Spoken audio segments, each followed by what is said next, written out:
Hello everyone, greetings from doctor Rashmi homeopathy. Corona ने सबकी life में कुछ न कुछ असर ज़रूर छोड़ा है और सबसे ज़्यादा जो असर छोड़ा है लोगों की मेंटल हेल्थ के ऊपर छोड़ा है। सबसे ज़्यादा जो केसेस आजकल मैं क्लिनिकल एक्सपीरियंस में देख रही हूँ वो है मेंटल एंग्जाइटी। जो ये एंग्जाइटी है कई तरह की हो सकती है। सेपरेशन एंग्जाइटी होती है, हेल्थ एंग्जाइटी हो सकती है, सोशल एंग्जाइटी होती है और इसी तरह से बहुत तरह की एंग्जाइटी होती है जो लोगों को होती है। लेकिन अगर ये एंग्जाइटी एक्सट्रीम में हो जाए, बहुत ज़्यादा परेशानी हो जाए कि फिजिकल सिम्टम्स दिखने लग जाएं, तब हम इसको बोलते हैं एंग्जाइटी न्यूरोसिस।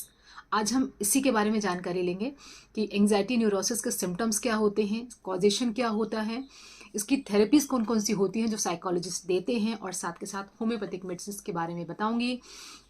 सबसे लास्ट में आपको एक बहुत इंपॉर्टेंट केस एंग्जाइटी न्यूरोसिस का भी डिस्कस करूंगी। तो हम जानते हैं सबसे पहले कि एंग्जाइटी न्यूरोसिस क्या होता है। जो एंग्जाइटी होती है मतलब किसी चीज़ के बारे में चिंता। एंग्जाइटी काफ़ी ज़्यादा मिलती जुलती है फियर से। अब जो एंग्जाइटी है फियर में है, थोड़ा सा डिफरेंस होता है, उसको भी जान लेते हैं। फियर का मतलब हुआ कि अगर आपके सामने कोई ऐसी चीज़ आ गई तो आप रिस्पॉन्स करेंगे, या फाइट करेंगे या फ्लाइट करेंगे, या आप उसके साथ लड़ेंगे या आप भाग जाएंगे। ठीक है, तो फियर जो होता है वो हमेशा एक कोई हमारे सामने कोई चीज़ होती है उससे होता है। लेकिन जो एंग्जाइटी होती है वो सिर्फ हमारे इमेजिनेशन से होता है कि क्या होगा अगर मेरा एक्सीडेंट हो गया, क्या हो गया अगर मेरे बच्चे का एक्सीडेंट हो गया, या कोई ऐसी चीज जो हो जाएगी या हो सकती है उसके दिमाग में रहता है, ऐसा हुआ नहीं है, तब हम उसको एंग्जाइटी बोलते हैं। तो फियर में एक्चुअली एक आपके पास केस होता है, एक रीजन होता है डरने का। एंग्जाइटी में ऐसा नहीं होता, लेकिन ये इमेजिनेशन होती है या एक एंटिसिपेशन होती है, नेगेटिव थॉट होता है कि आगे ऐसा हो सकता है। तो एंग्जाइटी होने का मेन रीजन जो होता है, ये एंग्जाइटी सबसे ज्यादा ऐसे लोगों को होती है जो बहुत इंट्रोवर्ट होते हैं, बहुत ज्यादा अपने आप को ओपन अप नहीं करते हैं, या बहुत ही स्ट्रिक्ट जिनकी पेरेंटिंग होती है, जो अपने घर में भी बहुत ओपनली अपने व्यूज नहीं दे पाते हैं, थोड़े से डरे हुए लोग होते हैं, या डोमिनेटेड लोग होते हैं, या ऐसे लोगों के अंदर होती है जो किसी स्ट्रेसफुल सिचुएशन में बहुत लंबे समय तक रहे हैं। तो एंग्जाइटी न्यूरोसिस के जो सिम्टम्स होते हैं इसी आधार पर होते हैं। फर्क क्या होगा एंग्जाइटी और एंग्जाइटी न्यूरोसिस के सिम्टम में, कि एंग्जाइटी में आप मन से परेशान होंगे, आप का दिमाग जो है ओवर थिंकिंग करेगा, नेगेटिव थिंकिंग करेगा, लेकिन वो कंपल्शन नहीं करेगा कि आप कुछ काम करें, या कुछ आप अपने एंग्जाइटी के अंडर में आकर के कुछ ऐसा बिहेव करें जो नॉर्मल नहीं है। In case of anxiety neurosis आपकी जो मेंटल थॉट्स होते हैं, आपकी जो थिंकिंग प्रोसेस होती है इतनी नेगेटिव हो जाती है, इतनी अक्यूट हो जाती है, या इतनी एक्सट्रीम हो जाती है कि आपका जो फिजिकल प्रेजेंस है वो उसके हिसाब से काम करने लगता है। सबसे पहला सिम्टम जो एंग्जाइटी के केसेस में देखा जाता है वो है पैल्पिटेशन। यानी आप पेशेंट आके बताते हैं कि कोई भी ऐसी सिचुएशन होती है शाम को, सुबह में, या महीने में एक बार ऐसा होता है जब मेरा जो दिल होता है जोर जोर से धड़कने लगता है। कई बार तो ऐसा होता है कि मेरे हाथ कांपने लगते हैं, पसीना बिल्कुल सिर से नीचे एकदम आने लगता है, बहुत ज़्यादा मुझे स्वेटिंग होने लगती है, मुझे कई कई बार लगता है कि मेरी हार्ट बीट रुक गई है। कई बार मुझे चक्कर से आने लगते हैं, ये लगता है मैं गिर जाऊंगा। ये सारे सिम्टम्स हमें इसके केस में देखने को मिलते हैं। कुछ पेशेंट ऐसे होते हैं जो बताते हैं कि मेरा गला सूखने लगता है, या मेरी आंखों के सामने अंधेरा आने लगता है जब मुझे एंग्जाइटी होती है। और एंग्जाइटी हमेशा कंपेल करती है आपको कुछ काम करने के लिए। जब तक आप उस काम को नहीं करेंगे तब तक आपकी एंग्जाइटी शांत नहीं होगी, लेकिन उस काम को करने के थोड़ी देर बाद फिर से आपको एंग्जाइटी हो जाएगी। थोड़ी देर तक आपको ठीक लगेगा, काम कर लिया आपने वो, उसके बाद वो एंग्जाइटी आपको वापस आ जाएगी। सबसे इंपॉर्टेंट चीज़ ये है कि जो पेशेंट होता है वो इतना डरा हुआ होता है या उतना वो रेस्टलेस होता है कि उसको जो नींद आती है वो भी बहुत ज़्यादा डिस्टर्ब होती है। इसलिए क्योंकि रात भर वो डरावने सपने देखता है। ज़रूरी नहीं है कि हर एक एंग्जाइटी के पेशेंट को डरावने सपने आए, but in most of the cases जो सपने होते हैं वो भी बहुत ज़्यादा स्केरी होते हैं। नींद अच्छी नहीं आ रही है, दिन भर उसके थॉट्स चल रहे हैं, रिफ्रेशिंग नींद नहीं आ रही है, एनर्जी नहीं आ रही, इसलिए उस पेशेंट को फटीग होता है।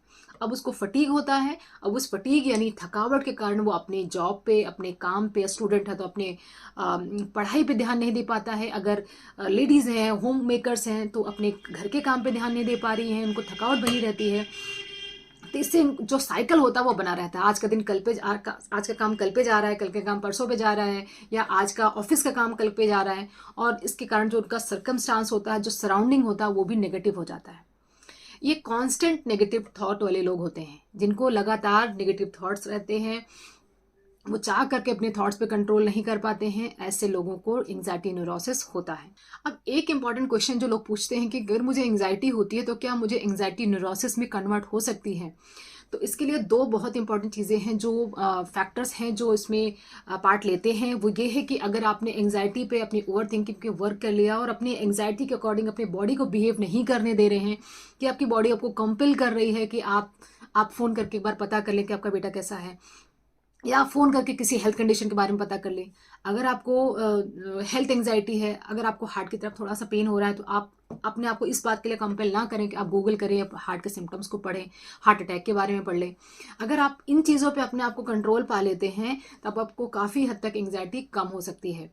साथ के साथ इसकी जो एंग्जाइटी होती है, family history is very important. अगर आपकी फैमिली में किसी को एंग्जाइटी रहा है, या आपके घर का माहौल अभी भी बहुत ज़्यादा नेगेटिव रहता है, घर में बहुत ज़्यादा एक स्ट्रेस का माहौल रहता है, आइदर आपको घर में स्ट्रेस हो या ऑफिस का स्ट्रेस हो, इन दोनों केसेस में भी अगर एंग्जाइटी के लिए सबसे ज़्यादा ज़रूरी ये होता है कि चेंज इन द एनवायरनमेंट, जिसके कारण से आपको एंग्जाइटी हुई है, उससे निकलने के लिए आपको चेंज एनवायरनमेंट का करना पड़ेगा। ऑल्दो ये सबके लिए पॉसिबल नहीं है, that is why people mostly switch to the medications. अगर हम जाने इसकी मेडिकेशंस के बारे में, तो इसका मेडिकेशन में एंटीसाइकोटिक, एंटीसेडेटिव्स और कुछ थेरेपीज़ हैं जो कराई जाती हैं।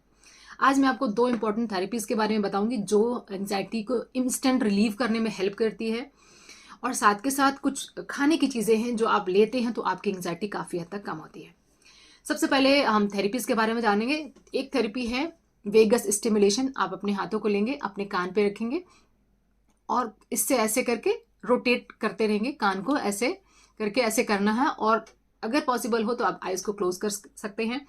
ये जो स्टेप होता है, ये एक थेरेपी होती है जिसको आप तभी भी कर सकते हैं जब आप बिल्कुल थोड़ी सी स्पेस में हैं, या अपने ऑफिस में हैं, कहीं ट्रेवल कर रहे हैं, कहीं लिफ्ट में हैं, या ऐसी सिचुएशन में हैं जहाँ पे इमीडिएट आपको ज़रूरत है एंग्जाइटी को रिलीव करने की। वहाँ पर आप तुरंत ये प्रोसेस कर सकते हैं। इससे आपका वेगस स्टिमुलेशन होता है, आपकी वेगस नर्व यानी आपकी बॉडी को बिल्कुल रिलैक्स करने वाली जो नर्व होती है वो होती है, तो इससे आपकी एंग्जाइटी काफ़ी हद तक रिलीज होती है। नेक्स्ट जो चीज़ आपको करनी है वो है सेल्फ हैवनिंग।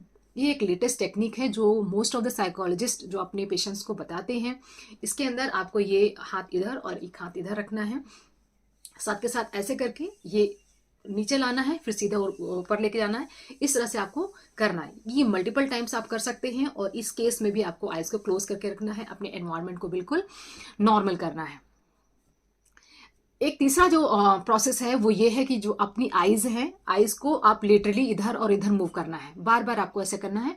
तो अपनी आइज़ को इधर एक्सट्रीम में देखना और इधर एक्सट्रीम में देखना है। ये प्रोसेस भी काफ़ी ज़्यादा हेल्पफुल होता है, तो इसको आप भी कर सकते हैं। अपनी आइज़ को एक बार इधर से एक्सट्रीम लेफ्ट में देखेंगे, एक बार इधर से एक्सट्रीम एंड में देखेंगे, तो इस तरह से आपको करना है। ये तो हो गए हमारे इमीडिएट हमें हेल्प करने वाले हैं जो एंग्जाइटी के केस में। अब हम बताने वाले हैं आपको फूड के बारे में, जो खाने की चीज़ें हैं जो आपको हेल्प कर सकती है एंग्जाइटी को रिलीव करने में। वो है कैमोमाइल टी। ये जो कैमोमाइल टी होता है ये काफ़ी ज़्यादा हेल्पफुल होता है, क्योंकि इसके अंदर फ्लेवोनॉल्स होते हैं और साथ में एंटीऑक्सीडेंट्स भी होते हैं जो आपको हेल्प करते हैं। जिन लोगों को एंग्जाइटी होती है उनको ज़्यादा मात्रा में योगर्ट या कर्ड लेना चाहिए। इससे आपका गट और ब्रेन का जो हेल्थ होता है, गट और ब्रेन का जो बैरियर होता है वो टूटता है, क्योंकि जिसका पेट अच्छा होता है उसका मन भी अच्छा होता है, तो इस एक्सिस पे ये काम करता है। तो yogurt is very good for the people who are having anxiety. इसके अलावा फैटी फिश होते हैं वो ले सकते हैं अगर आप मछली खाते हैं तो। साथ के साथ डार्क चॉकलेट्स भी एंग्जाइटी रिलीव करने में काफ़ी ज़्यादा हेल्पफुल है। तो जिन लोगों को बहुत ज़्यादा एंग्जाइटी होती है, इमीडिएट एक पीस डार्क चॉकलेट का ले सकते हैं। ड्राई फ्रूट्स की बात करें तो पिस्ताशियो और almonds are very good for anxiety, आप वो भी ले सकते हैं। और इसके अलावा ग्रीन टी भी बहुत ज़्यादा हेल्प करती है। इसमें एल-थायानिन होता है जो कि आपको आपके ब्रेन को कूल डाउन करने के लिए, काम डाउन करने के लिए काफ़ी ज़्यादा हेल्पफुल है। ये सारी चीज़ें आप अपने खाने में रेगुलरली शामिल कर सकते हैं अगर आप एक एंग्जाइटी के पेशेंट हैं। अब मैं आपको बताने वाली हूँ होम्योपैथिक मेडिसिन कैसे आपकी हेल्प करती हैं इस केस में। तो अगर आपको एंग्जाइटी है तो देयर आर वेरी चांसेस कि आपकी दवाइयाँ काफ़ी लंबे समय तक चल सकती हैं, या आपको कुछ साइड इफ़ेक्ट्स भी दे सकती हैं। आप दिन भर सोए सोए महसूस करेंगे अगर आप जो कंजर्वेटिव सिस्टम ऑफ मेडिसिन यानी एलोपैथिक दवाइयाँ यूज़ करते हैं लंबे समय तक। तो साथ के साथ आपको अगर वहाँ पे ट्रीटमेंट स्टार्ट करते हैं तो क्लोनाज़ेमाब दे सकते हैं, एसिटालोप्रेम दे सकते हैं, या जो स्लीपिंग पिल्स होते हैं वो सब दे सकते हैं, और जो कि फाइनली आपको छोड़ने में बहुत दिक्कत हो सकती है। अगर हम बात करते हैं होम्योपैथी की, तो होम्योपैथी जब केस टेकिंग करते हैं तो हम सबसे पहले पेशेंट की पूरी डिटेल जानते हैं कि उसका बचपन से लेकर अभी तक का कैसा रहा है। कभी उसको कॉलेज में कभी बुली तो नहीं किया गया, स्कूल में कभी उसको बुली तो नहीं किया गया, फैमिली में कभी किसी ने उसके साथ मिसबिहेव किया हो, कभी कोई सेक्सुअल असॉल्ट तो नहीं हुआ है, या पीछे कभी कोई ऐसा सदमा जैसा कंडीशन तो नहीं आया है, या अभी उसको कौन कौन से फैक्टर्स है जो उसको परेशान करते हैं। अभी जो उसको एंजाइटी हो रही है वो सबसे ज़्यादा पास्ट को लेकर के हो रही है, प्रेजेंट को लेकर हो रही है कि अभी मेरे फाइनेंसेस अच्छे नहीं है, या आगे चल के क्या होने वाला है उसको लेकर हो रही है। साथ के साथ हम जानते हैं कि आपको हेल्थ एंजाइटी हो रही है, फैमिली में कभी किसी को हार्ट अटैक या कैंसर या कोई ऐसी चीज़ हुई है जिसके कारण आपको हेल्थ एंजाइटी हो रही है। बहुत सारे हमें डिटेल्स पेशेंट से लेने होते हैं जब हम केस टेकिंग करते हैं एंजाइटी का। इन होम्योपैथी ऐसा नहीं होता है कि हमने पेशेंट का जाना कि हाँ दिस पेशेंट हैज़ एंग्जाइटी तो हमने इसको एक दवा दे दी। ये बिल्कुल होम्योपैथी का तरीका नहीं होता है। इसीलिए हम होम्योपैथी में जब पेशेंट के केस टेकिंग करते हैं तो कंप्लीट डिटेल्स लेना ज़रूरी होता है, और ये कंप्लीट डिटेल्स लेने के बाद एक कॉन्स्टिट्यूशनल मेडिसिन निकाली जाती है। वो मेन मेडिसिन होती है। एडिशनल जो मेडिसिन होती हैं उसको सपोर्टिव हो सकती हैं, जैसे नींद नहीं आ रही है, गुस्सा आ रहा है, चिड़चिड़ापन आ रहा है, इमीडिएट जो केस अभी प्रॉब्लम हो रही है उसको शांत करने के लिए हम नींद की अच्छी है या दिमाग को शांत करने के लिए भी दवाइयाँ देते हैं।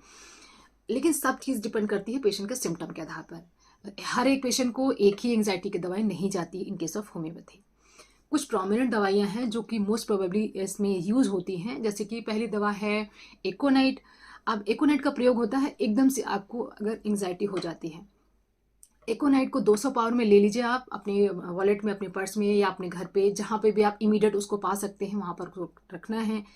एकदम से आपको एंग्जाइटी हो जाए, कोई भी बैड न्यूज़ आपने सुन लिया या कोई भी चीज़ ऐसे जैसे एकदम से आपको ट्रेम्बलिंग स्टार्ट हो जाए, हार्ट की जो पंपिंग है वो डिस्टर्ब हो जाए, पैल्पिटेशन होने लग जाए, पसीना आने लग जाए, तो इन सारी कंडीशन में आप एकोनेटम 200 की एक डोज ले लें। थोड़ी देर में आप सेटल हो जाएंगे, तब आप अपने डॉक्टर से मिल करके अपना पूरा केस टेकिंग दे करके दवाइयाँ स्टार्ट कर सकते हैं। नेक्स्ट जो दवा होती है वो आर्सेनिक एल्बम होती है। आर्सेनिक एल्बम के केस में हम ये देखते हैं कि पेशेंट को सबसे ज़्यादा एंग्जाइटी अपने हेल्थ को लेकर होती है। वो हमेशा परेशान रहता है कि मुझे कहीं कोई बीमारी तो नहीं हो जाएगी, या अगर मुझे ये बीमारी होगी तो क्या मैं ठीक भी होऊंगा या नहीं होऊंगा। ये सबसे ज़्यादा कंडीशन होती है। और जब पेशेंट रात में सोने लगता है तो उसको सबसे ज़्यादा बुरे बुरे ख्याल आते हैं। उसको लगता है कहीं मैं सो जाऊँ तो रात में मुझे हार्ट अटैक ही ना आ जाए, कहीं मैं सुबह उठ ही ना पाऊँ। तो सबसे ज़्यादा उसको एंग्जाइटी अपने हेल्थ के लिए होती है। तो arsenic album is one of the medicine that can be taken. अब नेक्स्ट जो दवा होती है वो इग्निशिया है। इग्निशिया दिया जाता है ऐसे केस में जिसमें लॉस ऑफ लव्ड वन हुआ हो, या हस्बैंड वाइफ में कोई एक गुजर गया हो, या बहुत ज़्यादा एंग्जाइटी हो रही हो अगर ब्रेकअप हुआ हो रिसेंटली, या अगर पेशेंट बच्चे का बचपन अच्छा नहीं गुजरा है, बहुत ज़्यादा उसमें परेशानियां रही हुई हैं, सेपरेशन रहा है पेरेंट्स का आपस में, उसके बाद बच्चे के ऊपर एंग्जाइटी का असर आया है, तो उन सारे केसेस में Ignatia is a good choice. इसके अलावा एक जो दवा होती है वो है ओपियम। ओपियम दिया जाता है अगर बच्चे ने या इंसान ने, जिसको भी एंग्जाइटी हो रही है, उसने अपने बचपन में कुछ ऐसा देखा हो जिसको अभी तक वो भूल नहीं पाया, जो उसके सदमे जैसा हो। जैसे बहुत सारे लोगों ने अर्थक्वेक को विटनेस किया होता है, बहुत सारे लोगों ने फ्लड को विटनेस किया है, घर में चोरी किसी के यहाँ हुई, किसी कोई भी ऐसी चीज़ जो आपके दिमाग से अभी तक नहीं उतरती है, वो आपके दिमाग के सामने एकदम तस्वीर बनकर के उभर आ जाती है और आपको एंग्जाइटी देती है। ऐसे केसेस में opium is a good choice. एक और दवा है जिसको हम जलसीमियम के नाम से जानते हैं।